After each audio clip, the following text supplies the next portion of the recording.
and the world noble system, as even as the world government tries to give the image to the people that it is always helping while pursuing its own goals. But Dragon and his revolutionaries do know the real motives of the world government, and they have spent many years studying all the actions around the world that the world government and the world nobles have done, looking for various moments where they can look at ways to bring down the whole organization. Now, although he's been working on his plan for years, we don't fully know the scope, but we do know that he has not ever attacked heavenly dragons directly, and we do know that it seems he's waiting for some kind of moment or waiting for a person or a certain event to occur. Also, with the recent awakening of Luffy's fruit, this could bring a new era of light to the world of One Piece, and it could mark the return or an event that Dragon and the rest of the revolutionaries and others in the world have been waiting for. So in today's video, we're going to talk about Dragon's real goals, why it's taken him so long to finally confront the world government directly, and how this might involve the sun god Nika. But before we dive into the video, if you're new to the channel, we'd be absolutely honored if you consider leaving us a like or even subscribing with a comment letting us know what you thought of the video. It really helps us out and motivates us to make more content, and if you'd like to help out the channel in a bigger way, consider sharing the video with a friend. But without further ado, let's get into the video. So friends, we really don't know much about Dragon's past, and so far remains a very enigmatic character, but we know he has much bigger goals than we may think, because little by little, he's managing to conclude his plan. We don't know exactly when it occurred, but also we know that he founded the Revolutionary Army sometime in the past, and the main goal is to fight against the evil that the world government does all around the world. The revolutionaries are not only out to stop the world government or actions by the Marines, but they're also trying to stop the evil actions done by the world nobles and celestial dragons, who consider themselves untouchable gods above the regular people in One Piece, and kinda do whatever they want to other people. And although we still don't know very well the real motives behind Dragon's actions, we can notice that he seems to hate all of the world government's actions, repudiating all the evil and suffering that they do, and which allows the world nobles to do what they want to people who live on the islands. So most of the work that we've seen done by the Revolutionary Army are efforts that are focused on freeing individual islands from the leaders that follow the world government. So every step the organization takes, it manages to cause a worldwide uproar. So little by little, the world government's credibility is being destroyed and taken out so that they can finally lose their position as leaders and completely take away the world government and the celestial dragons. Now, there have been events in the manga where we've seen that it could be easier for the revolutionaries to tarnish the world government's reputation whenever it has its structure shaken by major events, such as the Battle of Marineford, when the world government's reputation is shot, and this becomes the best time for Dragon and his organization to act. Another event that was a boon to the Revolutionary Army was when Doflamingo was taken down, because the warlords were supposed to be an image on the world for the world government. But with Doflamingo's evil plans revealed, this showed that the world government was party to everything that was going on. Now, the Revolutionary Army doesn't only just save people and liberate islands, but they also collect items that could be useful in future battles and stores them to strengthen their overall capacity. And this is used by the weaker members of the organization, as most revolutionaries have the power of one devil fruit or another. This also helps because it keeps these fruits from falling into the wrong hands with those who might have evil intentions or doing destruction around the world. After Doflamingo's fall in Dressrosa, the revolutionaries took control over the activities to make sure that all of these negative items and smiles wouldn't be sold to other pirates or even used on other people. And every time the world government does something that they shouldn't, the revolutionaries' ranks are always bolstered because the world government's always up to bad things around the world. So once these individuals undergo a great deal of training, the Revolutionary Army gets all the stronger. Now, anyone who becomes a revolutionary is declared a threat and becomes wanted by the world government, because this is the only group organization that fights against the world nobles openly in the world. After all, one of the big reasons the revolutionaries are seen as a gigantic threat is that the world government sees them as a balance of power issue,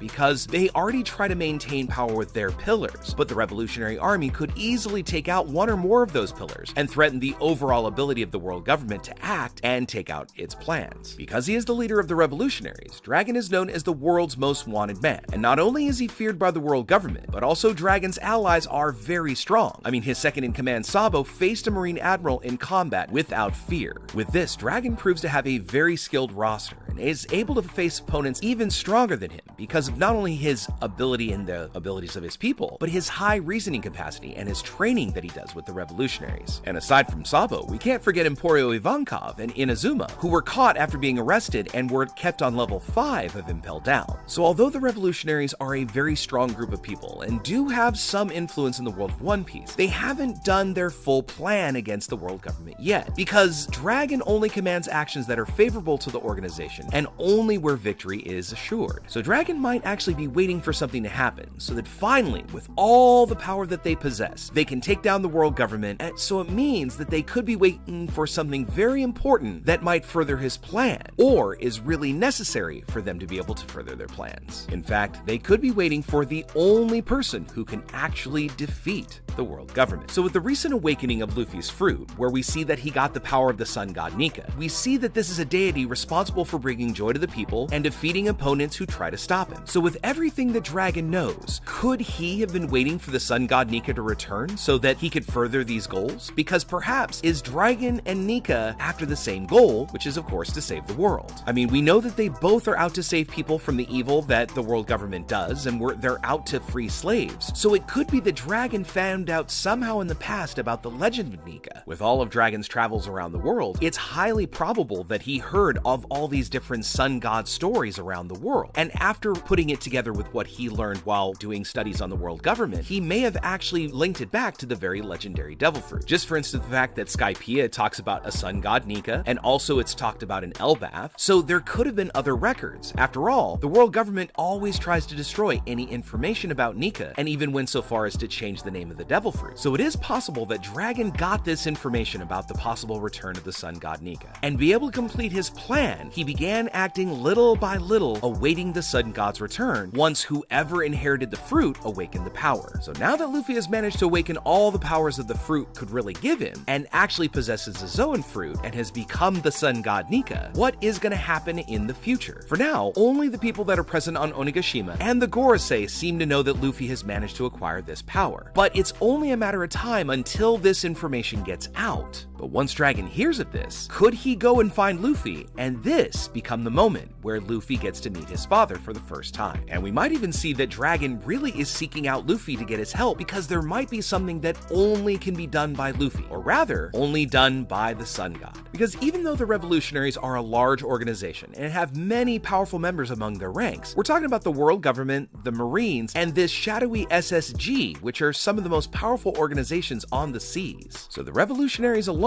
may not have the power to defeat the Marines and the SSG. They might need something extra. It could also mean that Dragon may know something more about the Sun God's true mission, and it could have been actually all along the thing motivating Dragon to create this revolutionary army. So if Dragon knows something about Nika or even Joy Boy, perhaps this will aid Luffy in furthering his mission and also completing the work that Joy Boy apologized for not doing so many hundreds of years ago. So perhaps in the future we will see an alliance between Dragon and his son Luffy, because they will be both needed in the greatest battle of all time that is already approaching, the battle where everyone participates, and thus will end up revealing Im-sama. So perhaps this might also be Joy Boy's mission after all, and it may have always been about taking out the world government, because this may be the reason why there's that big straw hat and Im-sama's interest in Luffy. But we also have to remember that there's still many other dangers ahead, and we really don't know what Im-sama really is, who they are, or even what their power is. But either way, it does seem that Im-sama seems to bear some responsibility from preventing the ancient chosen ones, or as the sun god, from accomplishing their goals. Or they may even have a similar power to that of Luffy, who obtained an incredible power capable of even defeating Kaido. Also, aside from Im-sama, there's also Teach, because we know after the Dressrosa arc, they were after the Revolutionaries, and Im-sama also seemed to have an interest in him as well. But for now, let us know what you think about it. Do you think that Dragon and his Revolutionaries have been waiting for the emergence of the Sun God? Do you think that once Dragon hears about it, he might seek Luffy out? Let us know what you think in the comments below. So as we wrap up our video for the day, we want to thank you so much for watching the video.